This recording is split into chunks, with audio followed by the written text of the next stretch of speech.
Welcome everybody to another episode of Armchair Author Chats. Today we have another amazing author, Sako Tumi, also known as Voit, the author of HopesChest, Flambeau, and Shadow of the Fae.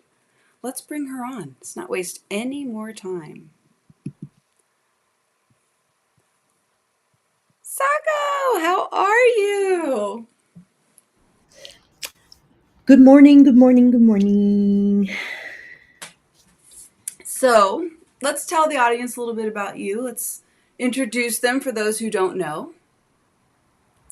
Oh, sure. I am Sako Tumi, also known as Voit. I am 3 times published, and I've been kind of working on my craft for the past decade, and I now share that on my podcast, which airs every Friday at 2 p.m.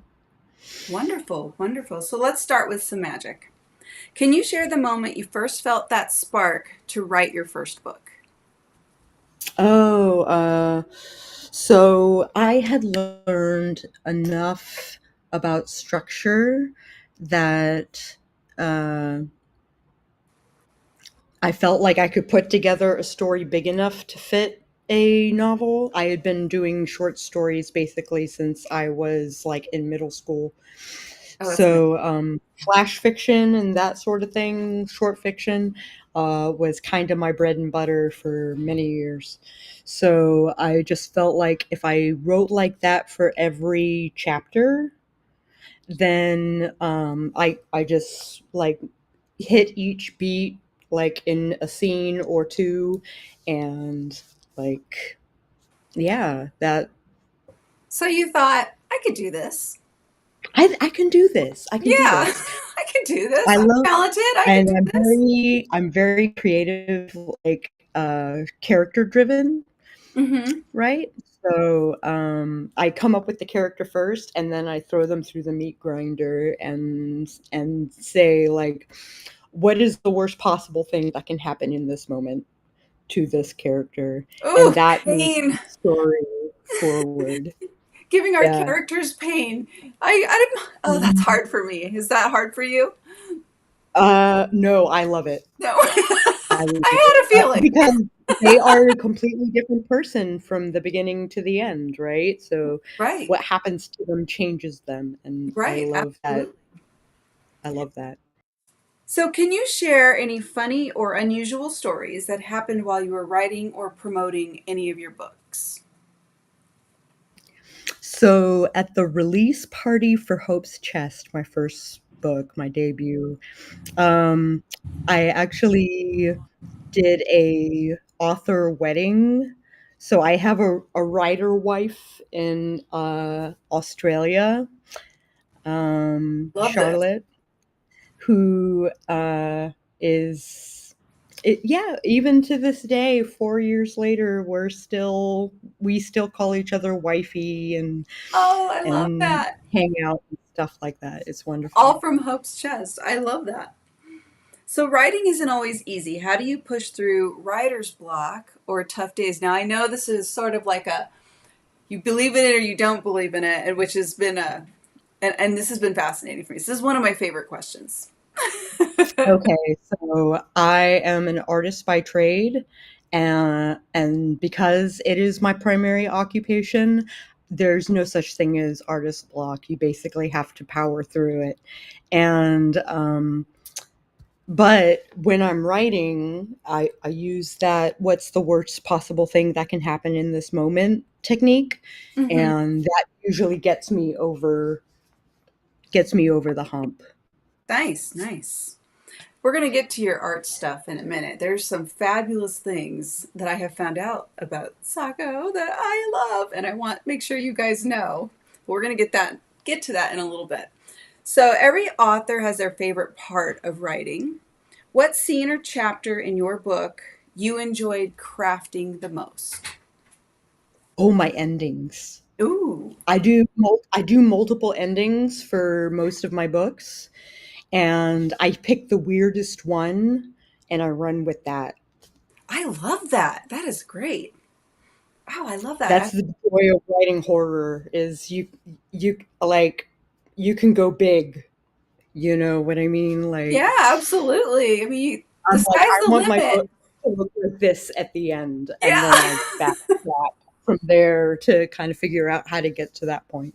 Right. And when you're writing horror, right, like you just said, you can really kind of go wherever. I mean, it's amazing. Mhm. So, publishing a book is no small feat. What was your biggest aha in the publishing process? Oh my gosh, that moment when you upload the file for the printer or for the publication Ugh, house, EPUB. that was the moment I'm like, I am now an author. I'm no longer just a writer. I am now an author. And like that was Right, my because it's big to official. No do was turning that first back. each book each book does it to me, but like that first book really like welled up in my chest and like just face melted Oh, I love it. everything. Like I loved it. I loved Oh, it that's so much. amazing. I felt like I needed to do it more. Okay. Yeah, well, and here we are, 3 books And here later, we are. and you have 2 more in the pipe. Is I that have 2 more in the pipes. Yeah. how are those going? Um, those are going wonderfully. I am at the big climax fight in my paranormal vampire romance, sapphic romance Are thing that I'm doing. you ready to share the title of those, or are you Borrowed Time. nice, nice. Borrowed Time will be my paranormal romance that is a vampire sapphic and like with a happy ending and everything. Oh, I'm excited. I'm I'm excited not about used that to one. whating happy 'Cause endings, you and I were so chatting through the next email, one's and you were sharing that with me, and I was like, "Oh, oh." I'm excited about that one. So, if one of your books were adapted into a movie, who would you dream cast in the lead roles? Role or role? I want Keanu Reeves for uh, Daisaku Watson, who was the lead character in my second book, Yeah. Flambeau. Keanu Reeves is the same genetic makeup, Hmm. so and looks the part. Yeah. So he just has to grow a little bit of a scruff, Well, he has my basically, vote. and yeah. I'll rally for Um, you with that one. Yeah, for sure.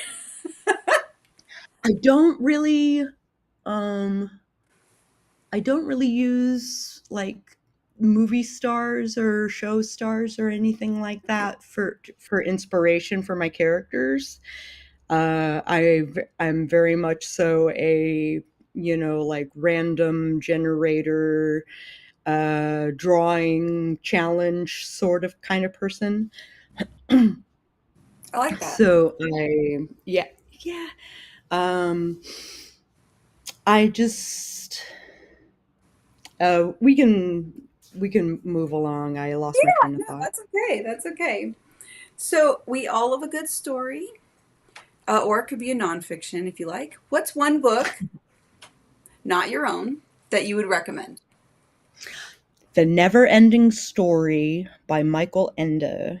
Nice. That I read that when I was in high school, and I am mad at myself for not reading it sooner. Um, it's really the whole story. The movie only covers like the first half of the book, Okay. and there's there's missing scenes. Some of my favorite scenes in the book were not featured in the movie. I've not read the book. I have seen the movie multiple times. So I'm going to It's put that on the list so now. it's so good. The whole book is so good. And it's the only like story that really captivated me where the hero becomes the villain, Yeah. right? Yeah. So like the characters grow, but they grow in different directions. Right. And It's like I unheard of at that time when that book. It was just like, At that whoa. time, it's unheard of. Right, Yeah. exactly. So, yeah, I would recommend The Neverending Story by Michael Ende. Okay, nice choice. So, I want to flop over a little bit to your art blog. You are Okay. such a talented human. You are so amazing, and I would love if you would share what else you also do encompassing your art of writing and also your art blog. Oh, geez. I am a dancer. I am a podcaster. I am a poet, like a belly dancer, and I'm a. wondering, can we get you to? No, I'm just kidding. You don't have to. I know I won't do so on this show, but Darn I it. do have virtual shows. I do have virtual shows, so I'll pass on the word. Oh, please do. I would love to watch. Yeah. Oh my gosh. Who would not want that? And then you do uh, photography as well? I did professional photography for 7 years, and now I do it for fun. I'll make a project at the beginning of the year, and then I'll spend the year uh, shooting those concepts with volunteers that want to work with me, and it's been a blast. It's Oh, been a blast. So amazing. I'm gonna put together a book here in the near future of all Yeah. of the TFP that I did over the years that We'll be were looking themed, out for that for sure. like photo sets Oh, I would of love to see that. different pictures that I've done over like the past 10 years or so. Oh, awesome. So balance is key. How do Mhm. you juggle writing with other responsibilities or interests? Okay, so I do the 12-week year, and they recommend to pick one thing that you work towards. I do three, and one is my writing, one is my uh, dancing, and one is my art. And I have three goals that I want to accomplish to move me forward, to grow in that thing, every year or every quarter. And so, three goals for the dancing, three goals for the writing, three goals for the art. I love that. And And, then you break it down into micro and then I steps. break it down into weekly stuff and monthly stuff and quarterly stuff, and that way, if I don't achieve it by the end of the quarter, I at least have a battle plan that, Right. like, I can pick it up next quarter. Yeah. So if I don't get it done by the end of the year, then maybe I'll stress out a little bit. But yeah, That's I that's a great way to do it. That's a great way to do it. I so recently learned 5 hours a about day, that 5 hours over a the last day, 5 days a week. And having days off is really nice. And having, I mean, like, science tells us that we actually get more done in a 5 hour work day than an 8 hour work day. So you schedule So, in your time off. I have Smart. to. Yeah. Otherwise, because I'm a workaholic. So, I will work on things, like in my free time, Right. just for Right. fun. I love that. Okay, so I have some bonus questions. With time Okay. being precious, do you have any tips or tricks for managing the writing aspect of your schedule? Uh, let's see. I have a 30-day beat sheet Okay. that I use for all of my long-term stories. So that gets me like 15,000 words to like 30,000 words, and Okay. then I'll sprinkle in some subplots and stuff like that. Perfect. But it's button chair time. I don't like doing sprints. I would much rather have like an hour where I sit down and crank it out and then take a Right. break and Yeah, smoke a right. Well, cigarette. otherwise we drive ourselves a little bit batty, right? Hmm. So when you're not busy weaving words into magic, what are some of your favorite ways to unwind and have some fun? And we know you You love know, belly I dancing, mentioned art.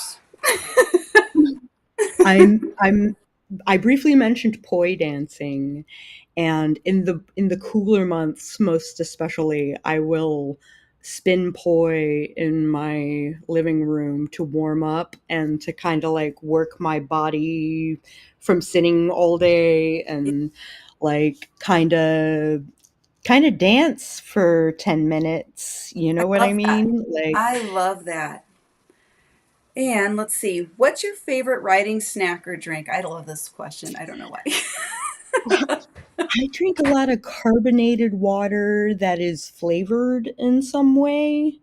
So it's infused water that's been carbonated. I love all kinds of flavors and I drink it constantly, constantly. Okay. I think we're about the same wavelength with that one. I love the carbonated water. Okay.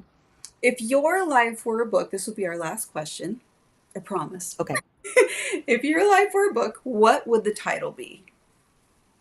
I think I'm gonna be. Um, I used to make playlists that I called the story of my life, and they were all songs that I particularly like felt something with because they like called back to my past in Mhm. some fashion. So I'm probably gonna do like an autobiography called Story of My Life, unless I can come up with something wittier. I'm sure that's perfect. I love that. Well, thank you so much, Sako, for coming today. I so appreciate you being here with us and sharing your experiences and your writing stuff. And would you like to leave our audience with the details on how they can buy your books and where they can find you online? So if you Google Cass Voigt, you will find my Amazon page that will have two of my books. Or you will find my Storyteller's Vault, which has one of my books. And you can find my LinkedIn, my Sako Tumi Cass Voigt LinkedIn, which will have all the hats that I wear that earn me money, all the passive income. And if you Google Sako Tumi or Cass Voigt, you will find all of my social media. If we've had more than a 10-minute conversation, I will add you as a friend. That's fair. That's a good metric. All right. Well, that brings us to the end of the Armchair Author Chats for this episode. Thank everybody so much for watching. And please go check out her books. She's amazing. And her art blog. Oh my gosh, you will not be disappointed. Thanks, guys. Bye.